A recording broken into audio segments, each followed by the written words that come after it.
우리가 오늘 읽은 본문의 말씀 중심으로 내 입이 여호와의 영예를 말하며 라는 제목으로 우리 말씀의 은혜를 함께 나누기 원합니다. 시편 145편은 그 표제에 다윗의 찬송시 이렇게 되어져 있습니다.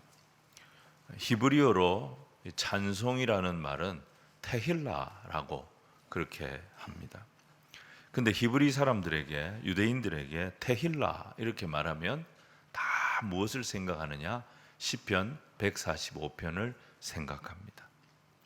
탈무드에는 하루에 3번 이 테힐라 시편 145편을 찬송하면 천국 간다, 이렇게 속담이 있을 정도로 유대인들이 애송하는 시편이 145편입니다. 그러니까 145편부터 150편 이 6편이 시편의 결론이에요. 그래서 어떻게 보면 시편에서 가장 귀한 마지막 결론, 우리가 어떻게 살아야 되느냐, 그게 145편에 담겨져 있는 겁니다. 이 시의 구조는 119편하고 똑같습니다. 그러니까 답관체입니다. 답관체가 뭐냐? 시의 행이나 연의 첫 글자를 알파벳 순서대로 등장시키는 정형시를 답관체라고 말합니다. 그래서 시편 145편도 히브리어 알파벳 순서대로 각 행의 첫 글자를 배열을 했습니다. 근데 히브리 알파벳이 총 몇 자냐면 22자거든요. 근데 우리가 읽은 시편 145편은 몇 절까지 있습니까? 21절까지 있습니다. 한 절이 빠지는 거죠.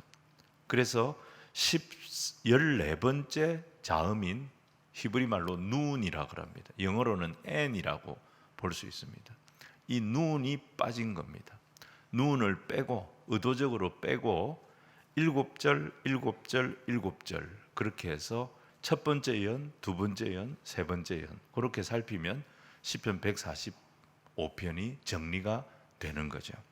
오늘 첫 번째는 뭐냐? 1절부터 7절까지의 내용인데, 나의 찬송이 모든 사람의 노래가 되게 하라는 것입니다. 우리 한번 같이 제가 한번 선창하겠습니다. 따라해 봅시다. 나의 찬송이 모든 사람의 노래가 되게 하라. 굉장히 선교적인 마인드가 담겨져 있는 시편입니다. 1절을 우리 같이 읽겠습니다. 시작. 왕이신 나의 하나님이여, 내가 주를 높이고 영원히 주의 이름을 송축하리이다. 자, 이 시편은요 다윗의 시편입니다. 다윗의 찬송시 이렇게 되어 있습니다. 그러니까 이 찬송을 누가 했느냐? 다윗이 했습니다. 다윗 한 사람의 찬송으로 이 시편이 시작이 됐습니다. 근데 7절을 보시면, 1년이 끝나는 7절을 보시면 이렇게 되어 있어요. 그들이 주의 크신 은혜를 기념하여 말하며 주의 의를 노래하리이다. 다윗 한 사람의 찬송이 그들의 찬송, 다윗의 고백을 듣고 다윗의 삶을 보았던 사람들의 모두의 찬송이 되기 원합니다. 이렇게 마무리가 되고 있는 거예요. 시편 145편 첫 번째 연의 핵심이 바로 이겁니다. 다윗이 불렀던 찬송, 5절에 보면 작은 읍조림이라 그랬거든요. 이 다윗 한 사람이 불렀던 이 찬송이 모든 사람들이 주를 노래하는 그런 노래가 되기를 원합니다. 이렇게 선포하는 찬송이에요. 여러분, 이게 찬송의 원리입니다. 시작은 내가 시작이에요. 근데 나의 찬송이 우리 가족 전체의 찬송이 됩니다. 나의 찬송이 우리 교회 전체의 찬송이 됩니다. 이 찬송이 나아가서 뭐예요? 한 민족의 찬송이 됩니다. 이게 찬송이 가진 힘이라는 겁니다. 다윗 한 사람이 하나님 한 분을 높였던 이 찬송이 시편 145편에 담기면서 어떻게 됩니까? 이스라엘 민족의 찬양이 됐던 거예요. 한 민족의 노래로 확산, 번져가게 되었던 것입니다. 하나님은 나의 하나님 한 분으로 머무시면 안 됩니다. 우리 모두의 하나님이심을, 우리 모두의 찬송을 받으실 분이심이 분명합니다. 이렇게 돼야 되는 거예요. 다윗이 이런 마음을 담아서 찬송했던 거예요. 이런 찬송을 드리면서 기도했던 거예요. 그걸 하나님께서 보시고 이루어 주신 것입니다. 우리 하나님은 우리의 찬송과 우리의 기도를 들으시는 분이심을 기억하시기 바랍니다. 또 한 가지 우리가 주목할 게 뭐냐, 4절을 보시면 대대로 그랬습니다. 대대로 주께서 행하시는 일을 크게 찬양하며 주의 능하신 일을 선포하리로다. 다윗은요, 자기 신앙에만 관심이 있는 사람이 아니었어요. 자기 후손들의 신앙에도 깊은 관심을 가진 사람이었어요. 그래서 다윗이 죽을 때 역대상 29장에서 다윗이 죽습니다. 그 역대하 1장, 그 다음 장은 솔로몬의 통치가 시작이 되는 장입니다. 근데 역대상 29장, 거기서 다윗이 마지막으로 하나님 앞에 기도하는데 한 가지는 자기 백성들을 위한 기도고 또 한 가지는 누구를 위한 기도냐, 자기 아들 솔로몬을 위한 기도예요. 역대상 29장 19절에 보면 다윗이 이렇게 기도합니다. 또 내 아들 솔로몬에게 정성된 마음을 주사 주의 계명과 권면과 율례를 지켜 이 모든 일을 행하게 하옵소서. 하나님 말씀대로 다스리는 왕이 되게 해주십시오. 하나님을 두려워하는 왕이 되게 해주십시오. 큰 나라의 왕이 되게 해주십시오. 돈 많이 버는 나라의 왕이 되게 해주십시오. 똑똑한 왕이 되게 해주십시오. 다윗은 그런 기도를 안 했습니다. 내 아들이 율례와 계명과 권면, 주님의 말씀이 기준이 되는 그런 아들이 되게 하여 주옵소서. 이게 다윗의 기도. 다윗은 후손들의 신앙에 관심이 많았던 것입니다. 자, 다윗 한 사람으로 시작해서 우리로, 민족으로 그의 찬송이 확산되어졌습니다. 다윗 한 사람으로 시작해서 자손 대대로 이 찬송이 확산되어 나갔습니다. 은혜의 확산, 찬송의 확산, 이게 이루어지기를, 자기 한 사람을 통하여 이루어지기를 원하고 바라고 기도했던 사람이 다윗이었다는 거예요. 사랑하는 성도 여러분, 항상 찬송해야 할 이유가 여기에 있는 것입니다. 찬송에는 이런 힘이 있습니다. 내 찬송이 우리의 찬송이 되고, 가족의 찬송이 되고, 교회의 찬송이 되고, 민족의 찬송이 되도록 인도하실 줄로 믿습니다. 나 한 사람의 찬송이 내 아들의 찬송, 딸의 찬송, 손주 손녀의 찬송, 자손 대대의 찬송이 되도록 인도하여 주실 줄로 믿습니다. 반드시 확산이 됩니다. 찬송은. 제가 군생활할 때 저희 교회 성도 한 분이 너무 이 찬송을, 젊은 우리 여성도님인데 남편이 안 믿어요. 혼자 집에서 예수 믿어요. 주님 다시 오실 때까지 이 찬송을 그렇게 좋아하는 거예요. 내 사모하는 주님 온 세상 구주시라. 내 사모하는 주님 영광의 왕이시라. 설거지할 때도 부르고, 운전할 때도 부르고, 혼자 산책할 때도 부르고, 늘 부르니까 믿지 않는 남편이 옆에서 계속 이 찬송을 들은 거예요. 그러면서 이 남편이 이 찬송을 부르기 시작하는데 동네가 부끄러울 정도로 부르는 거예요. 왜냐하면 이 남편이 술만 먹으면은 아파트 입구에서부터 올라오는데 이 찬송을 부르면서 올라오는 거예요. 내 사모하는 주님 온 세상 구주시라. 내 사모하는 주님 영광의 왕이시라. 친구들하고 같이 술 먹다가 술이 막 취하면 그 자리에서도 부르고, 친구들도 뭣도 모르고 같이 따라 부르고. 결국 그 남편이 예수 믿었습니다. 여러분, 찬송이라고 하는 것은 이렇게 퍼져나가는 힘이 있는 겁니다. 아둘람 굴에서, 그 광야에서 다윗이 불렀던 찬송, 왕이신 나의 하나님, 내가 주를 높이고 영원히 주의 이름을 송축하리이다. 작은 소리로 읊조렸던 이 찬송이 민족의 찬송이 되지 않았습니까? 자손대대의 노래가 되지 않았습니까? 이게 찬송의 권세요, 찬송의 힘입니다. 우리 이 맥추절 한 해의 딱 절반에 하나님을 찬송하고 남은 반년을 더 하나님 앞에 크게 찬송의 영광을 보는 그런 한 해로 만들어가는 우리 모두가 되기를 주님 이름으로 축원을 드립니다. 두 번째 예는 8절부터 14절입니다.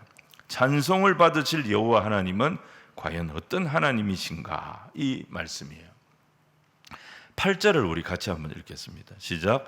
여호와는 은혜로우시며 긍휼이 많으시며 노하기를 더디하시며 인자하심이 크시도다. 여기 보시면 여호와 하나님의 네 가지 성품이 나와 있습니다. 하나님이 어떤 분인가? 우리가 이 하나님 찬송하는데 이 하나님이 어떤 분인가? 이 하나님은 은혜롭고 긍휼이 많고 노하기를 더디하시고 인자가 크신 하나님이시다. 이건 이미 출애굽기 34장 6절에 하나님께서 친히 선포하신 내용이에요. 모세에게 하나님께서 선포하신 내용이에요. 뭐라고 되어 있습니까? 출애굽기 34장 6절에 보면 여호와께서 그의 앞으로 지나가시며 선포하시되 여호와라 여호와라 자비롭고 은혜롭고 노하기를 더디하시고 인자와 진실이 많은 하나님이라. 핵심은 뭐예요? 첫 단추는 뭐예요? 은혜입니다. 은혜가 뭡니까? 나를 구원하시려고 하나님이 자기를 내어주셨다. 여러분, 이게 은혜 아닙니까? 이 하나님 때문에 내가 살고 있는 거예요. 이 하나님 때문에 내가 존재하는 거예요. 내가 살아가는 그 자체가 다 하나님의 은혜인 것입니다. 우리가 숨을 쉬고 있는 것도 사실은 하나님의 은혜인 것입니다. 우리 인생이 아무것도 아닙니다. 이사야 2장 22절에 보시면 너희는 인생을 의지하지 마라. 인생을 자랑하지 마라. 그의 호흡은 코에 있나니 새말 가치가 어디 있느냐. 우리 생명이라는 것이 대단한 것 같아도 코끝에 달려있다는 거예요. 여러분, 들이쉰 숨을 내쉬지 못하면 천국 가는 거예요. 했는데 내쉴 힘이 없어요. 그러면 우린 천국 가는 거예요. 눈 떴는데 예수님이 보인다. 그럼 천국 온 거예요. 눈 떴는데 집 천장이 보인다. 새벽기도 나오면 되는 거예요. 아무것도 안 해요. 내쉬고 들이쉬고 내쉬고 들이쉬고. 지금 우리가 호흡하는 이것이 다 하나님 은혜라니까요. 하나님의 인도하심이라니까요. 여러분, 예배 시작하고 지금까지 몇 번 내쉬셨습니까? 몇 번 들이쉬셨습니까? 이거 감사해서 감사한금 하는 분 있습니까? 당연한 거라고 생각합니다. 근데 사실 보세요. 우리가 당연하게 생각하며 살아가는 모든 것이 사실은 하나님의 큰 은혜입니다. 여러분, 그 은혜의 하나님이 나의 하나님이 되신다. 내 호흡을 지키시고 내 걸음을 지키시고. 여러분, 우리가 이걸 기억할 때 비로소 뭐가 나오느냐? 내 입에서 찬송이 나오는 거예요. 찬송. 특별히 하나님, 오늘 성경에 보니까 자기 백성 중에 약한 자의 하나님이 되신다. 우리가 금요 기도회 하면서 지금 지난주부터 시작하면서 얼마나 기도하는데 다음 세대 위해서도 기도하고 우리 건축 완공을 위해서도 기도하지만 연약한 성도들, 아프신 분들 위해서 기도하잖아요. 얼마나 많은 분들이 지금 고통하는지 몰라요. 여러분, 여기에 보면 비굴한 자라고 하는 표현이 있는데 원어 그대로 번역하면 짓눌린 자예요. 꺾인 자. 여러분, 건강을 한번 딱 잃고 나면 사람이 다 꺾입니다. 실패를 한번 딱 경험하면 사람이 한번 다 꺾입니다. 그렇게 자신만만한 사람, 대학에 몇 번 딱 떨어지고 나면, 취업에 몇 번 딱 떨어지고 나면 사람이 다 꺾여버려요. 근데 하나님은 어떤 사람의 하나님이냐? 꺾인 사람의 하나님이에요. 눌린 사람의 하나님이에요. 14절에 그랬어요. 표준 세번역으로 우리 같이 한번 읽겠습니다. 시작. 주님은 넘어지는 사람은 누구든지 붙들어 주시며 짓눌린 사람은 누구든지 일으켜 세우신다. 하나님이 긍휼이 많은 이유가 여기 있는 거예요. 인자가 크신 이유가 여기 있는 거예요. 노하기를 더디하시는 이유가 여기 있는 거예요. 연약한 자들을 선대하시는 거예요. 특별히 아픈 분들을 붙들어 주시고 병으로 고통하는 분들을 일으켜 세워주시는 분이 우리 하나님이십니다. 이 하나님이 저와 여러분의 하나님 되심을 오늘도 찬송하는 우리 모두가 되기를 주님 이름으로 축원을 드립니다. 마지막 세 번째는 15절부터 21절인데요. 내용이 뭐냐? 넘어지고 짓눌리는 고난 중에도 우리의 여호와를 앙망하라, 이겁니다. 여러분, 고난 중에 있는 분들 입에서 뭐부터 나옵니까? 탄식부터 나옵니다. 아이고. 입에서 뭐부터 나옵니까? 원망부터 나옵니다. 누구 때문에? 고난 중에 있는 사람 다 때려치우고 싶고 포기하고 싶은 마음이 꿀뚝같이 올라옵니다. 그럴지라도 하나님의 자녀여, 찬송해라. 여호와를 앙망하고 찬송해라. 시편 145편이 그렇게 마무리가 됩니다. 여러분, 우리 절기에는, 음력 절기는 24절기로 되어져 있습니다. 그 24절기의 기준이 뭐냐면 동지예요, 동지. 여러분, 이 24절기 중에 동지가 태양의 고도가 가장 낮은 때입니다. 이때부터 시작이 되는데, 그 동지로 시작하는 24절기에서 우리가 주목해야 할 단어가 있어요. 한자 단어가 있어요. 그게 뭐냐면 24절기 구석구석에 뭐가 있느냐? 설립자가 있습니다. 설립자. 입춘이 있습니다. 입하가 있습니다. 입추가 있습니다. 입동이 있습니다. 설립자가 있어요. 입춘을 생각해 보세요. 입춘이 언제냐면 2월 3일이나 2월 4일쯤 됩니다. 간혹 2월 5일일 때가 있습니다. 2월 3일, 2월 4일이면요 아직 추울 때입니다.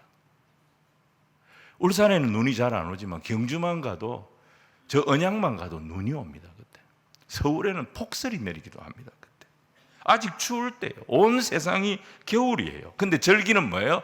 입춘, 봄이 섰다는 거예요. 겨울의 한복판에 이제 봄이 섰다라고 선포하는 날이 입춘인 겁니다. 우리 인생에 고난이라는 겨울이 있습니다. 아무리 둘러봐도 내 인생은 고난입니다. 겨울입니다. 그 한겨울 같은 인생 한복판에서 은혜의 봄이 섰다.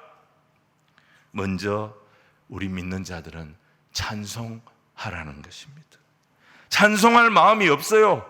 찬송할 분위기가 아니에요. 그래도 찬송하라는 것입니다. 감사할 이유를 도저히 찾을 수가 없어요. 감사할 내용도 없는 것 같아요. 그럼에도 불구하고 먼저 감사하라는 것입니다.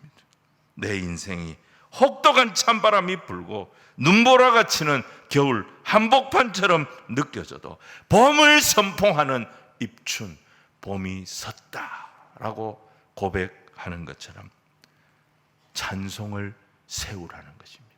기도를 세우라는 것입니다. 예배를 세우라는 것입니다. 감사를 세우라는 것입니다. 그러면 고난 중에도 이 고난이 전부가 아니다. 어려움 중에도 이 어려움이 전부가 아니다. 병 중에도 이 병이 전부가 아니다. 내게는 나의 왕 대신 여호와 하나님이 계신다. 이것을 찬송해라. 이게 시편 145편 다윗의 찬송시, 이스라엘의 테힐라라는 것입니다. 야고보서 5장 13절에 보면 고난 중에 기도하고 즐거운 중에 찬송하라 그랬죠. 고난 중에는 기도하고 즐거운 중에는 찬송해. 근데 시편 145편은 더 세게 말씀합니다. 왕이신 하나님, 우리의 하나님은 은혜로우시고 긍휼이 많으시고 노하기를 더디하시고 인자가 크신 하나님이시니 고난의 한복판에서도 성도여 찬송해라. 찬송해라. 고난을 이기는 찬송의 권세가 너희에게 있음을 선포해라. 그러면 이 하나님의 성품, 이 네 가지 성품이 우리 가운데 하나하나 경험되는 역사가 일어나게 될 것이다. 이게 바로 시편 145편 테힐라라는 것입니다. 이 테힐라를 유대인들은 하루에 3번씩 암송을 시킨 거예요. 하루에 3번씩 부르게 한 거예요. 이렇게 자란 백성이니까 아우슈비츠에서 600만 명이 학살당하는 그런 말도 안 되는 일을 당하는 속에서도 다시 일어서는 민족이 되었던 겁니다. 자, 14절로 19절을 우리 같이 한번 읽겠습니다. 시작. 여호와께서는 모든 넘어지는 자들을 붙드시며 비굴한 자들을 일으키시는도다. 모든 사람의 눈이 주를 앙망하오니 주는 때를 따라 그들에게 먹을 것을 주시며 손을 펴사 모든 생물의 소원을 만족하게 하시나이다.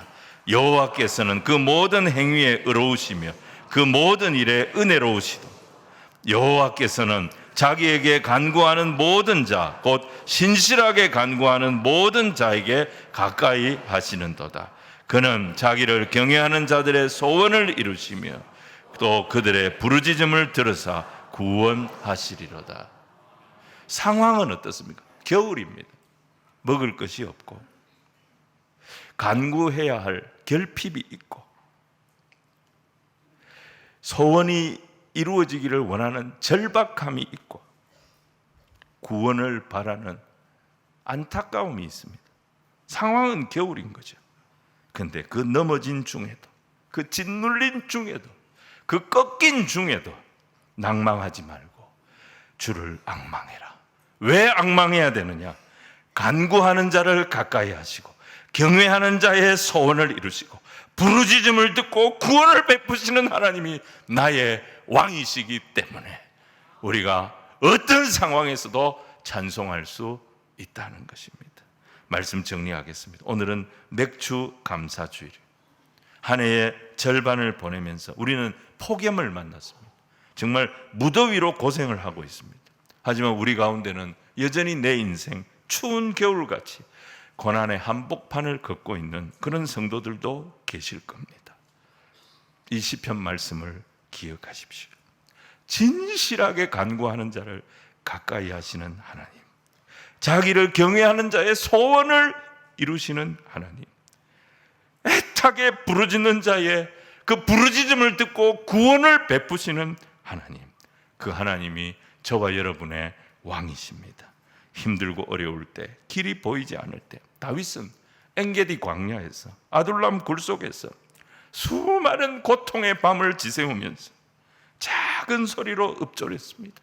이 찬송을 불렀습니다. 왕이신 나의 하나님, 내가 주를 높이고 영원히 주의 이름을 송축하리이다. 왕이신 나의 하나님, 내가 주를 높이고 영원히 주의 이름을 송축하리이다.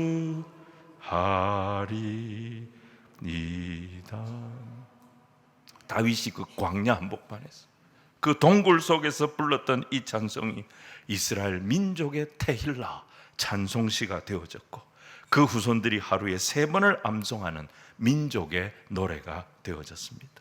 병중에서, 환난 중에서, 내 인생의 한겨울 속에서 봄을 선포하듯이 이 다윗의 노래를 고백하십시오. 자기를 찾는 자를 가까이 하시고 그의 소원을 이루어 주시고 구원의 은혜를 베풀어 주시는 하나님을 만나게 될 것입니다. 내가 만나게 될 것이고 우리 가족이 만나게 될 것이고 우리 교회가 만나게 될 것이고 우리의 후손들이 만나게 될 것이고 이 나라 이 민족이 만나게 될 줄로 믿습니다. 그 축복의 중심에 찬송이 있습니다. 자, 20절 21절 우리 같이 한번 읽겠습니다. 시작. 여호와께서 자기를 사랑하는 자들을 다 보호하시고 악인들은 다 멸하시리로다. 내 입이 여호와의 영예를 말하며 모든 육체가 그의 거룩하신 이름을 영원히 송축할지로다. 이 찬송으로 남은 반년도 다 승리하는 주의 백성들 되시기를 주님 이름으로 축원을 드립니다.